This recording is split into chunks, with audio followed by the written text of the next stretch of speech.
Selamat pagi teman-teman dan Bapak Ibu guru saya hormati. Pada kesempatan kali ini saya akan membahas tentang hukum Tuhan dan hukum manusia, contoh-contohnya, serta bagaimana tanggapan agamaku dan kepercayaanku berkaitan dengan hukum Tuhan. Simak videonya.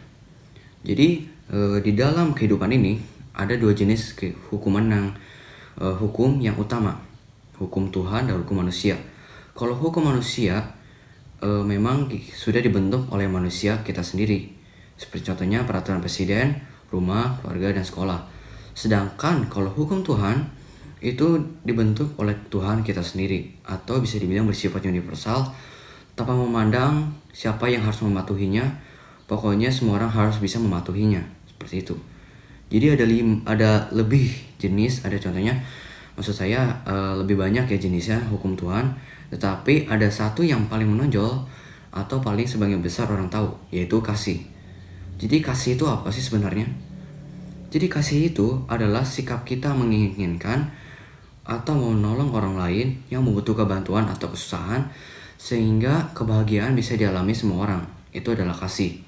Seperti itu. Jadi ada dua jenis dari kasih, yaitu pilih kasih dan cinta kasih.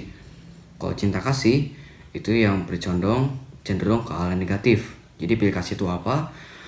Pilih kasih adalah kita memilih-milih orang untuk berbahagia bersama. Dengan kesimpulan, kita hanya menginginkan orang-orang tertentu untuk berbahagia bersama. Contohnya, saya memilih A saja untuk berbahagia bersama. Saya tidak memilih B karena saya tidak suka. Nah, hal ini sebenarnya tidak boleh. Gitu.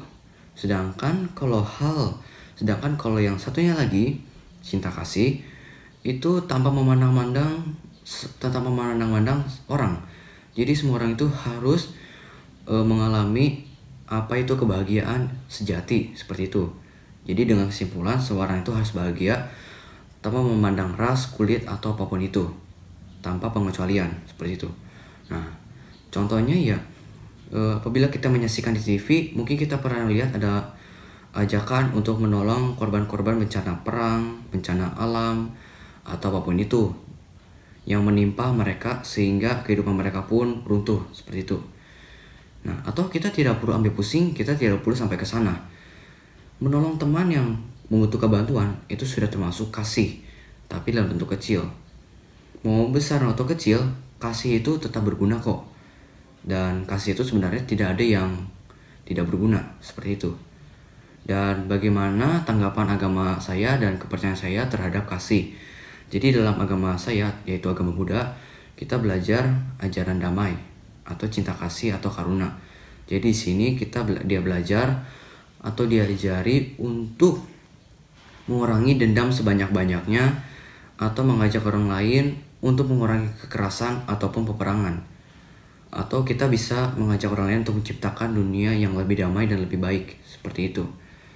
Dan cinta kasih atau karuna hanya salah satu dari 5 ajaran utama agama Buddha, seperti itu. Dan cinta kasih atau karuna itu tujuan utamanya mengajak kita untuk menghindari yang namanya kebencian atau dosa, keserakahan atau loba, sedangkan ketidaktahuan atau kebodohan, moha. Jadi kebodohan itu bukan maksudnya kita bodoh dalam ilmu, tetapi bodoh dalam menentukan mana yang baik dan benar. Jadi kita sudah tahu itu benar, tetapi kita justru malah menghindarinya. Itu disebut moha. Oke, jadi di bagian selanjutnya Anda akan menyaksikan poster dan slogan saya.